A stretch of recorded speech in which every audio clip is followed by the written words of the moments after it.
Hi friends, இதுதான் எங்கள் வீடு. இது எங்கள் வீட்டுக்குள்ளே போகிறோம். இப்போ இந்த ரூம் வந்து இப்போ கட்டினது. இது வந்து என் மாமனார் வந்து அந்த காலத்தில் அவரால் முடிஞ்ச அளவுக்கு அவரே கட்டின வீடு. அதாவது மண் குழச்சி கட்டுவாங்கள்ல, அந்த மாதிரி கட்டின வீடு. அதனால தான் சுவரெல்லாம் அப்படி இருக்குது. அவர் வந்து அவர் ஞாபகார்த்தமாக அதை இடிக்கக்கூடாது அப்படின்னு சொல்லிக்கிட்டே இருக்கார். சரி அப்படியே இருக்கட்டும் கொஞ்ச நாளைக்கு, அதுக்கப்புறமா வேணால் கட்டிக்கலாம் வீடை அப்படின்னு நினச்சிட்டு அப்படி இருக்கோம். இது மட்டும்தான், ஒரு ரூம் மட்டும் எக்ஸ்ட்ரா எடுத்திருக்கோம் அந்த சைடு. இதுதான் எங்கள் அடுப்பு. நெக்ஸ்ட்டு இது வந்து எங்கள் ஃப்ரிட்ஜி.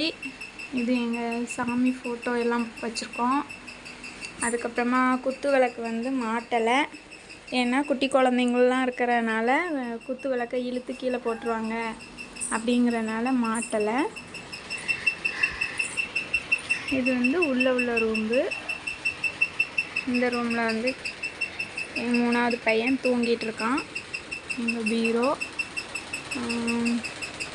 என்னுடைய மிஷினு, ரொம்ப நாளாக துணி தைக்காமல் அப்படியே வச்சுருக்கிறேன். அவ்வளோதான். இது எங்களுடைய உள்ள கதவு. சில பேர் நினைப்பீங்க என்ன ரொம்ப சிம்பிளாக இருக்குது வீடு அப்படின்னு. எங்களுக்கு இது போதும். இனிமே தான் வீடு கட்டணும். சோறு அடுப்பில் வச்சுருக்கேன் ஃப்ரெண்ட்ஸ். இப்போ தான் மணி 4:30 ஆகுது. இப்போ தான் சோறு வச்சுருக்கேன். சோறு வெந்துட்டு தான் பார்ப்போமா.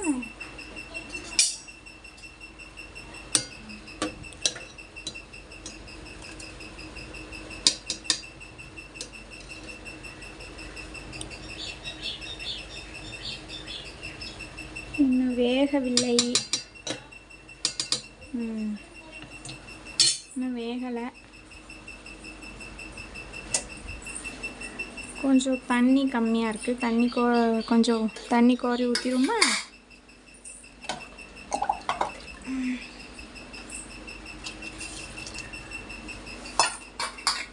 ஓகே, அது மெதுவாக வேகட்டும்.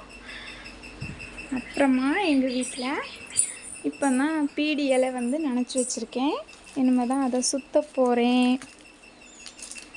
என்னுடைய தொழில் வந்து பீடி சுற்றுறது தான்.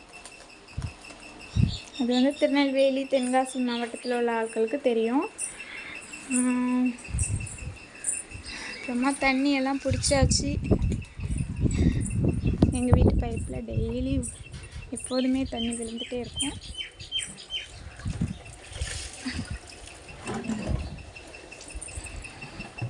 அதனால் ஃபுல்லாக தண்ணியெல்லாம் பிடிச்சி வச்சுட்டேன். நெக்ஸ்ட்டு பார்த்திங்கன்னா, இது என் குட்டி குழந்தைங்க ஃபுல்லாமே விளையாண்டுட்டு அந்த பொருளெல்லாம் அப்படி போட்டிருக்காங்க. இது எங்களுடைய கருவேப்பிலை மரம். இது முருங்கை மரம். நான் ட்ரம்மு ஃபுல்லாமே தண்ணி நிரப்பிட்டேன். நெக்ஸ்ட்டு வந்து இது வந்து செடி நிறையா வச்சுருக்கோம். இது வந்து ஆரஞ்சு பழத்தில் உள்ள மரம், ஆரஞ்சு மரம். 3 மரம் நிற்கிது. அதுக்கப்புறமா ஒரு பிச்சுப்பூ செடி வந்து வச்சோம். அதை ஆட்டுக்குட்டி சாப்பிட்ருச்சு. இதில் உங்களுக்கு பிச்சுப்பூ செடி எதுன்னு தெரியாது. இந்த நிற்கிதுல, இந்த குச்சி மாதிரி இந்த நிற்கல, இதுதான். இது மல்லிகைப்பூ செடி. இது பூக்கவே இல்லை. கருவேப்பிலை செடி தான் நிறைய நிற்கிது. குத்து சட்டியிலலாம் நிறைய தண்ணியெல்லாம் நிரப்பி வச்சுட்டேன். இன்னும் சோறு வெந்ததும் சோறு வடிச்சிட்டு குழம்பு வைக்கணும், அவ்வளோதான். அதுக்கப்புறம் வேலை முடிஞ்சிடுச்சு. நெக்ஸ்ட்டு பீடி தான் சுற்றணும். ஓகே ஃப்ரெண்ட்ஸ், எங்கள் வீடு எப்படி இருக்குதுன்னு கமெண்டில் சொல்லுங்கள். ஓகே, பாய். சில பேர்த்துக்கு பிடிச்சிருக்கும், சில பேர்த்துக்கு பிடிச்சிருக்காது. என்ன இப்படி இருக்குது வீடு அப்படின்னு நினைப்பீங்க. பிடிச்சிருக்கிறவங்க பிடிச்சிருக்குன்னு சொல்லுங்கள். பிடிக்காதவங்களும் என்ன இப்படி வச்சுருக்கீங்கன்னாலும் சொல்லுங்கள். ஒன்றும் பரவாயில்ல, நான் ஒன்றும் நினச்சிக்க மாட்டேன். ஓகே ஃப்ரெண்ட்ஸ், பாய்.